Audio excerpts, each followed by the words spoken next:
Okay, FM. Okay. 101.7. Well, I'm for Pius and I'm Hajide. I am Deputy Information Minister. Brahmi Mwache. Ofami Joshua. Naboko dear. Yami Adom any mumpai bo pacho na muswe. Boko pa. Enra. Onimya for Keloforiata eba Parliament. Na media budget review where the baba tuja. Na wakasa wie no pacho de wote de opposition kan ba ko mo kan ne se. He, abayi agi sika di sika ya sika no buse wo mo pa se e die bayi na mo de ye ya wotimi nkyere bibia na ba akokura wo mo se twa wo mo nsu mu kura ne se mo se bo manipa 400,000 aduane nipa no wo mo yi wo mo gina he ba akobie ma wo mo kan ya ne se ade na mo be ye ni nyina se no ho daily graphica e campaign promise na mo ba ye na mo ba tu ni nyina egu mu wose media budget another government manifesto promise minority na kansa na wotie nkomo yi a eto sen eno aso de otie free finance minister ho Yo wafa me da se ene de kai ma mintia na member wa baso adwuma pa odi ediboa ye mangana na machia ye tifu nyina yampa nra omampanyin ema ye finance minister ejina yemrampo ntumi eso parliament standing orders etumi so any public financial management act etumi so na wodi ekuntebuo for half year 2020 ediko mashebe jefie na osan di call supplement or the supplementary budget chese yesese enka omuncha sikani bi enfanka ho because emrano mu no se ube yusu sikebia yamfa mawo ewo appropriation mu a emrano se ewo se will call back to parliament na wutan kosre enti enu na ma yedi supplementary budget no edi call ye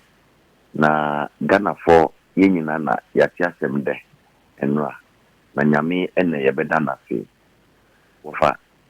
wo se yenyina yetumi ka ho enokre na yaja so mu se hwe ni ayeka ne se nyame se obema wo adisue bia eya na ono akasa ma wo kesiro ibia na nyame enimu se COVID-19 yareboni kodi wi eninam nsamamu a ebetumi aba na oma ye kesire aye ye mampenyi na nado dan kwakufado because wo nia ye Ghana for ye hu nene odi tutu nia maybe atwemu nia ye femu mpo odi tutu nia ekoso ewo amaya hodo bebre so a ubehunu ne se eyampa onyame ama ye kesire enam adisia eda yesu sei wa ma ye kesire papa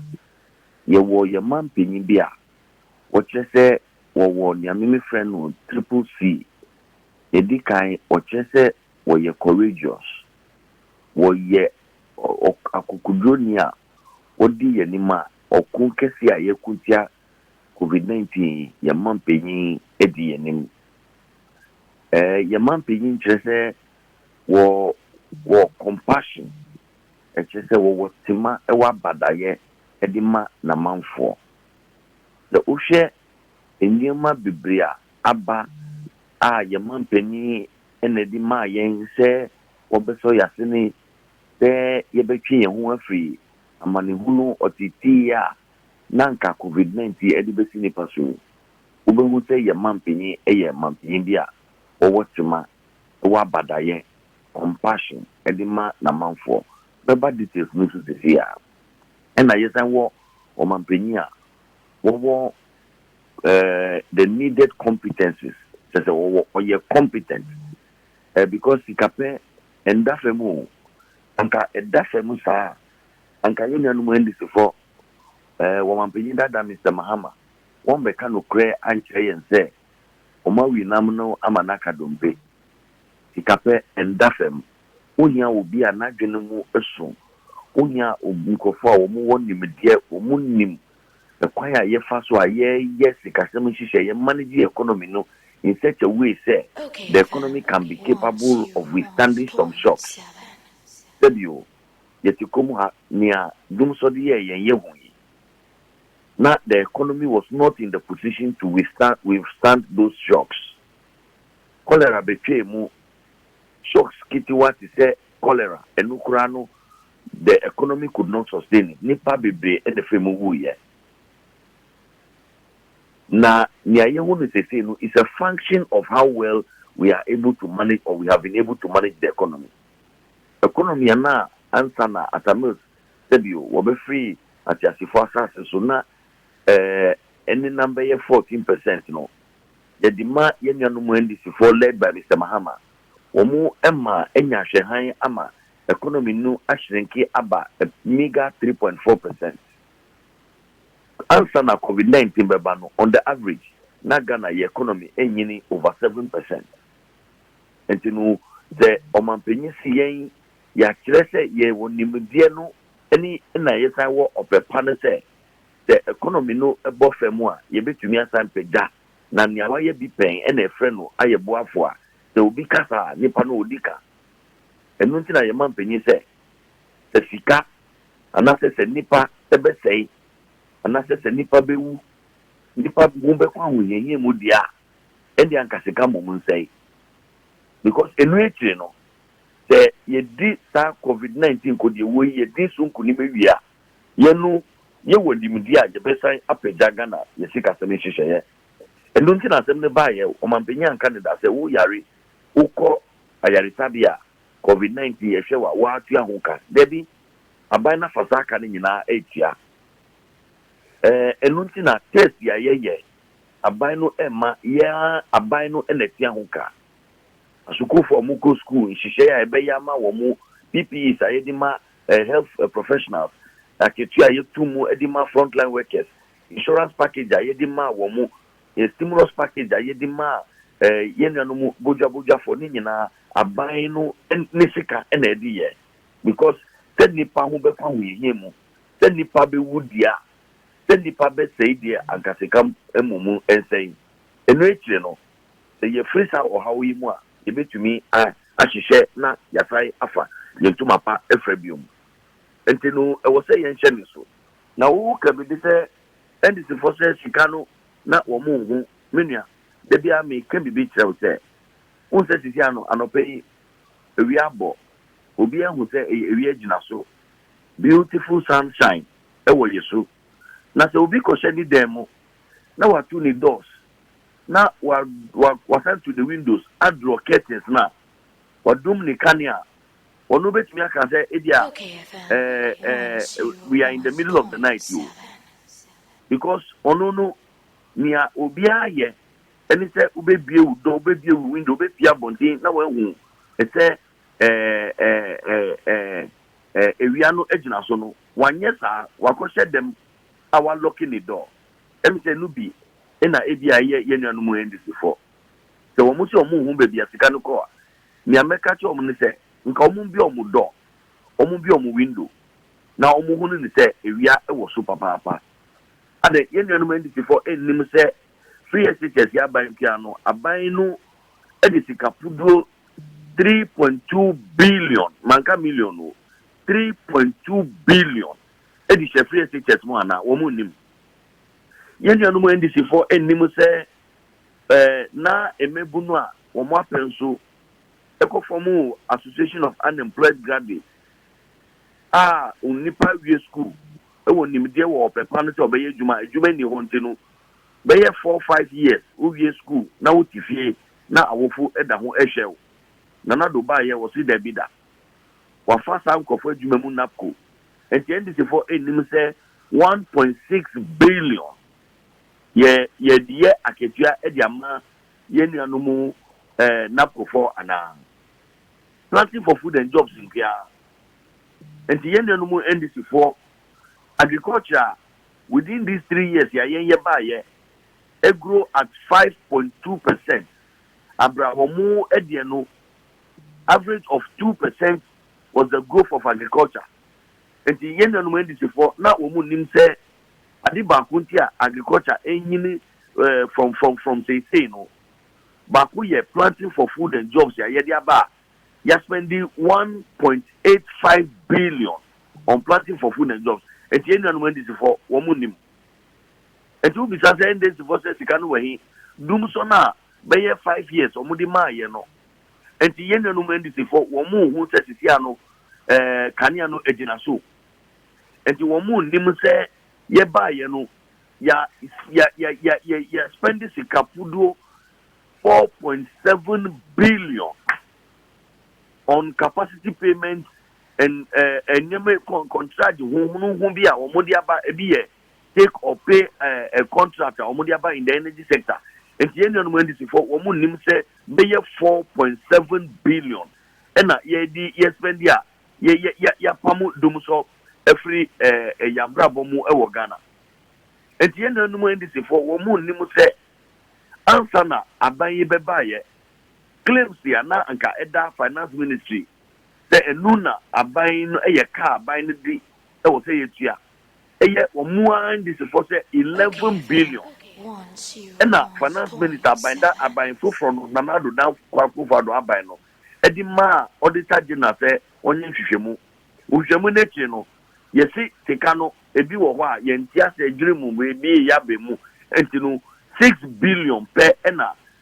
auditor general say enu de ye betumi atua eye ka ye nuanu ndisi for ejaye enti wo mu nim say 6 billion kana wo mu jaye no aban ba ye yatua mu be 5 billion na wo mu nim ofamintia so na min bo eka bebrebe a anase jumapa bebrebe a nanado ye bodo mintia so enche wana wofa ade ni de eda ho plane obi na eka na asem at the whole plane. Me see, say NDC for say womu hu jumapa na ekona. Ebia na akwako ye say minya na very bright sunlight and opatutu say oda ni demo a wo doki bibia draw the curtains say oh it is in the middle of the night no. Ebia that is a kind of situation. And no ade Ghana for ye ti asem de. Na omampenyin nam se oyo mampenya wo atima wa bada yente no wo san eye niam sronko ebebre bakuni ni se wonim se sika 1.1 billion na ye di ama de bojua for ye di be so wo masene wonim se ye di bia ka ho ye say di bi kra ka ho ama creative arts industry any more media for ikra no mu de ka ho be 50 million Ghana cedis enura wonim say ye de aka ho ye di aka ho ena enu ekire no ye sign edi dikapudo 100 billion Ghana cedis enu de ye see from 2021 to 2023 enu eye revitalization program na Ghana besan soria dinani na so asan fa ntuma pa efra no 100 billion no mampenyi se okohwesa skai na wa Ghana ya san fa ntuma pa efra enimonimu ya no out of that 100 billion no we yi 1.2 billion e chese mu businesses akesia na mu nka stimulus package ene de kan no eye bujabujwa edwuma for na 1 billion na ye de bi kan wo tese amika chewe o san hsc kapudo 1.2 billion. EDC was a more Juma Kesia ti say despite group of companies, Munipa Mufa Wamu Blue 100. In fact, Mumu employees in the number 500 and 1,000. And the initial stimulus package in Namu de Mu Namu Kaho. But Nam Semusumu Fani Pejumemu. And now COVID-19 ha business akesu enteno. Musu ya junimuwa yedi esika epudu se ediamamo. Insio nanoi asemi ba ye insio yenkwa me ba mu studio nanoi na odi Veronica Bucket esi okama insio ejinemu musi yenro yensa COVID-19 ade ba ku bi pa ye de kofia yare no eye insio enti se de bia ye be yusu insio ye beto a ye bebre enti ye mampenyi nam se oye o mampenyi a wo abadaye wo timante no wo se ko side insio cheyen enyina ma honden enu so wodi akyɛ communication service tax eye tuo bi a yɛyɛ ba yɛyɛ betu yɛ ɛwɔ hɔ dada o minimum ka sɛ MPP for na di communication service tax ba yɛ da bi enye MPP for na di ba yɛ ɛwɔ hɔ dada o ansa na yɛmpo yɛ ba bɛn mu sisia no communication tax no na ɛwɔ bɛyɛ 9%. Nana Duran Kwakufu Addo o si wate so 5%. Adentra because sisia no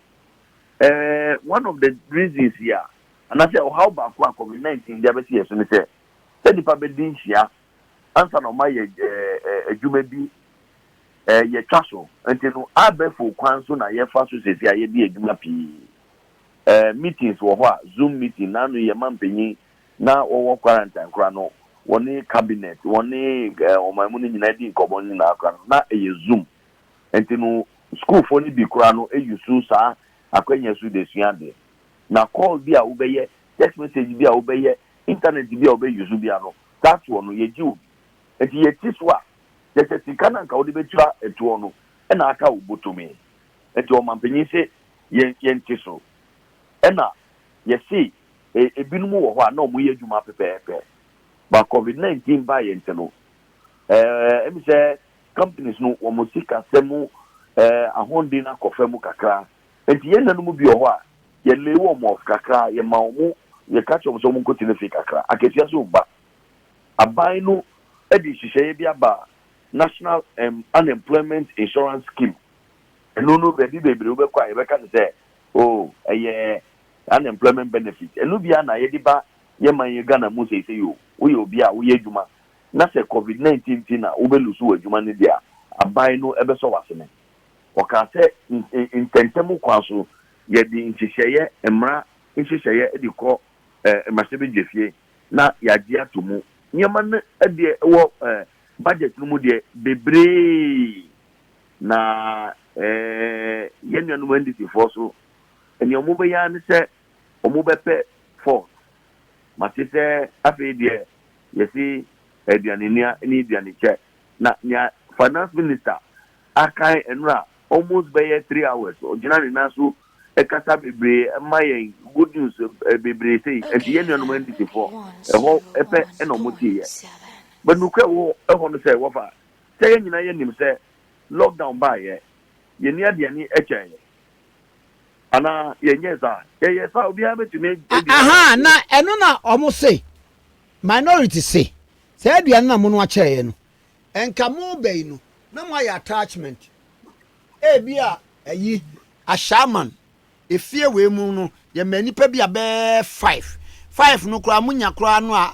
under appendix ayi no mo betimi di wo mudin abeba me ye mani no tebi ye ma ayi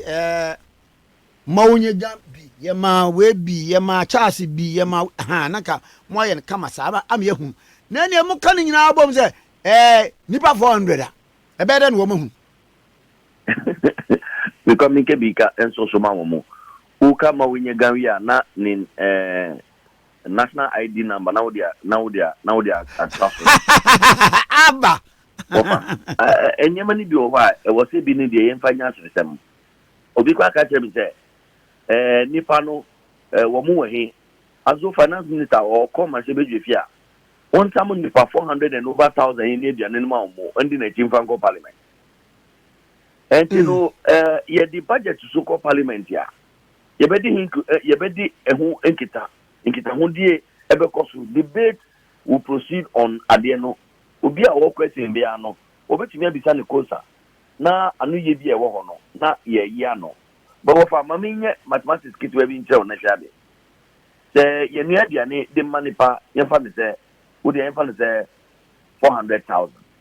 and after 500,000 na ye nia aduane no be 5 cedis ya na a day you feed 400,000 o multiply 400 by 5 cedi pajo be say no enya 2 million ana mi mathematics no na atwechi makatra eti yembo hu kontan hwe na enhwe say yade a eye possible ana ena ade no so enya duane ni ane keke obi ko onu aduane na nipa no ombedi duane no wo fie odi chin enti there will be other incidental expenses odi transportation ni na si for beka ho a Sadia Jina, yea, me see, I couldn't go near the MPP. She say, Yajunumuna Kumamu, and ni Yensemu, and the whole play will be a behu. And she say, I couldn't bonuna, ye, Babeka was a problem of cra. Emrepan do not say, ye, Omope dinu cra. Media minim tena na ye chedi na obi be ye aduane a afi na obebi sane pa no say bra be che udin wa ha sa wo signature fa wo national ID number ba nipa no oni national ID number na unfa aduane no ma no sa na omoka because the din ba ka say dey be ka jo say din no kra no we kra yin di say what is aduane no enu nti na me ka say ende sa dia omo nka say yemfa national ID number ka ho preko na nipa no ekomodi na o che aduane no ema no a ebi kura wo hwa na nipa no kura efum aduane na ma ye nyina ka se enu no de ye ntu ye bu na ye make sure say social distance be ye djuma no under that condition wo be che aduane na fe na obi an twa ni din sign signature ha for national ID na ye twa picture na ye hu house number so that ye be call parliament akoye reviewer na ye the house number no ko na ye the national ID number no akọ na ye move 400,000 after 500,000 no omo didi every Kumasi omo didi every baby bebre no nyina yemfaka yembra parliament na baby aya omo party cars no enkogu ho na omo wia omo bemu se ye nie enye sana sebi o ye nhihye enti no media minia ye wo mu ni se ubeka se o campaign promises nkwani de but me nyina kire say eyasempa because obi ni hwa me yewu mi start politics me nti da say obi edi asembo ni bi edi aye campaign message pe impempi no eye asempa na nkofo de ye campaign message enti say NDC for be characterize media budget review ni say eye campaign message dia and they say na ade no eye sounded sweet to their ears say na eye enyumde ewo omasomu enti omufu say ye campaign enye campaign ya ye ehu akunta na ya bu atre wo mo no enu nti na ye ka che say nia wa ye bi pe no e na ye fe na ye bu afo na kwati obema wuntuma ubetie ne din na no ya ye ti kromu ha dum so baye kendle kra ye nye bi cholera baye ORS kra ye nye bi na COVID-19 aba enti cholera kra mo ntumi aso ano a COVID-19 ko de we na mo betumi aso ano dum so baye mo ntumi aso ya sene but ayi for NDC for no say ni titu yewra Isaac Adongo say Ebola kra de omo ye si Ebola kwan am Ebola no kra medu na abeye trouble bia I'm say mo man kan no kra Ghana Ebola ambeduha Ebola am got countries baby Togo say Ebola anko enye nia NDC4 eyeyi enema Ebola anko na Togo so na several other West African countries na South Africa na Egypt na baby ya Ebola anko na Italy na France the character of this virus epidemiology no this virus no enu yesurunko chen Ebola enti no sebi Ebola na nkasa na meduha na ye danyamiasi se Ebola meduha because anka Ebola meduha dia enda na ye nanu ndisi fonetiko agonya so dia anka ye hu ebekire yen mimi wo a lot of review literature America buying a publish efa Ghana ye preparedness relative to Ebola omuka ise ye humbwa ewo femu papa nti anka Ebola baya anka nipa ebewunu enye nipa ketwa ni nyina US government document ya wo matre enkrata wo matre efa yenga na ye preparation ye public matter umba memra making document na ma kan bi a kire osisi where dey ka bi kire me wadaruma until abedi break akara was okay enye you mate ko nyina no na me hwehwe because na me nte wo disa question ebeba edi nye no kreda say your friend saying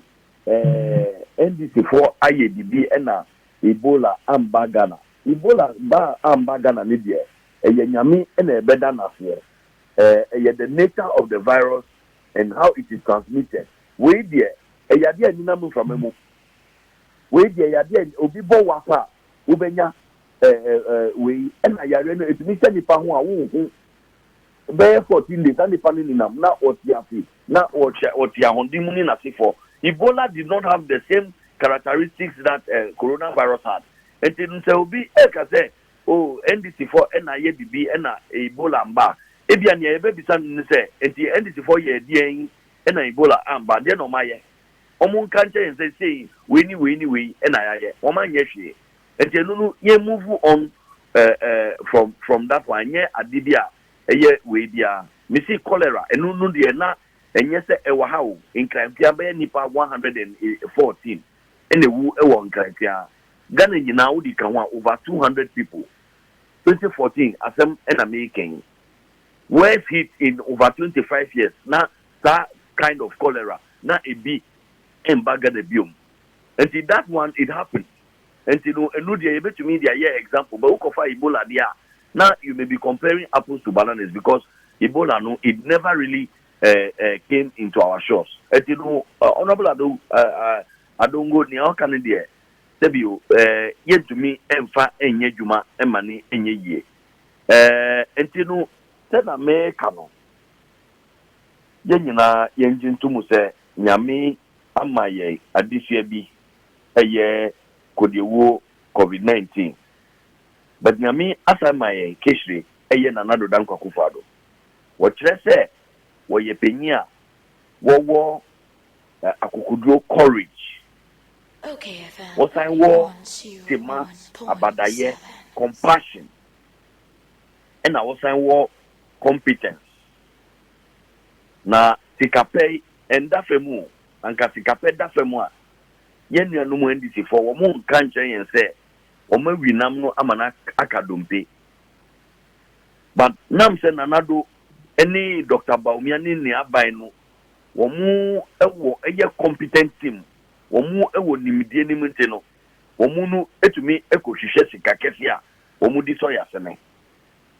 ebiom no nam se ye mampanyi na nado danko akufado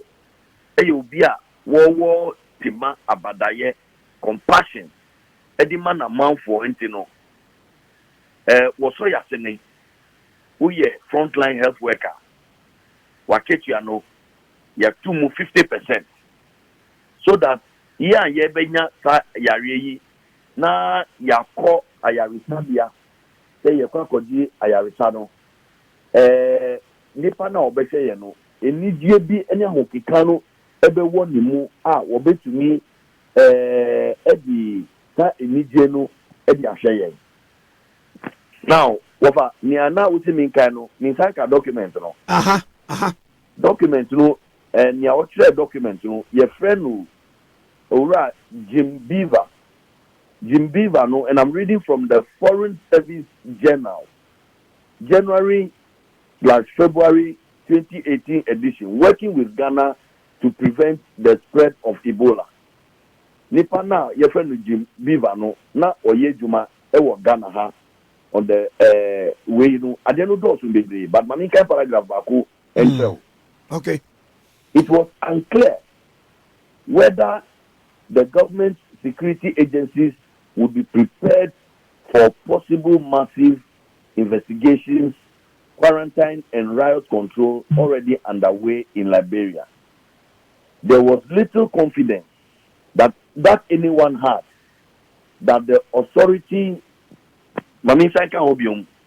there was little confidence that anyone had the authority to direct daily operational command and control in case of an outbreak. What you want to say? There was little confidence that anyone had the authority to direct daily operational command and control in case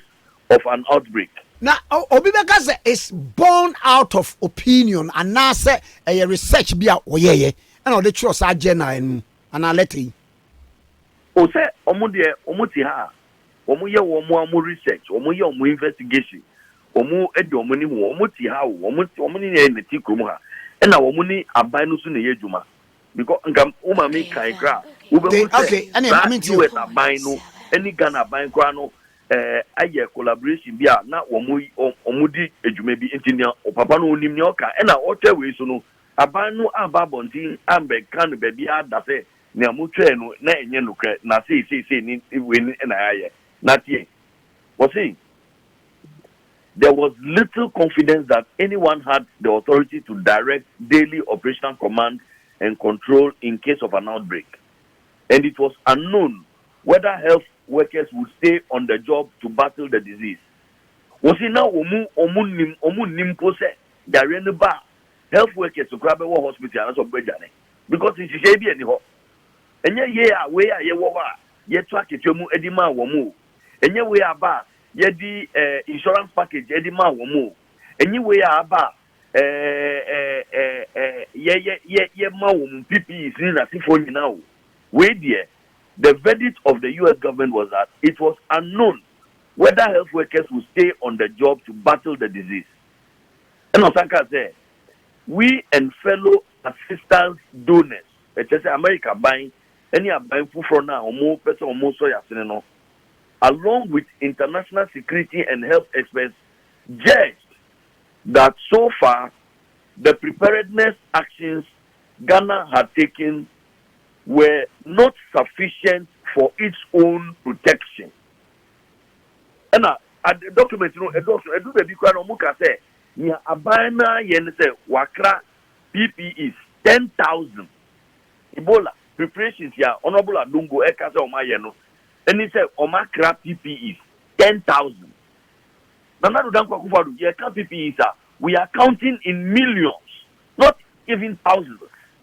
Millions of PPEs. Now, Omunu Niano Kano. And they said, Omuakra, now documents no more, quite voluminous. And you know, Nanka, Obama Mikwaya, and Kahoto, and Kameti said, my Kayacho, 10,000 PPEs. And now, I buy no a cry. And you know, and yet be beer,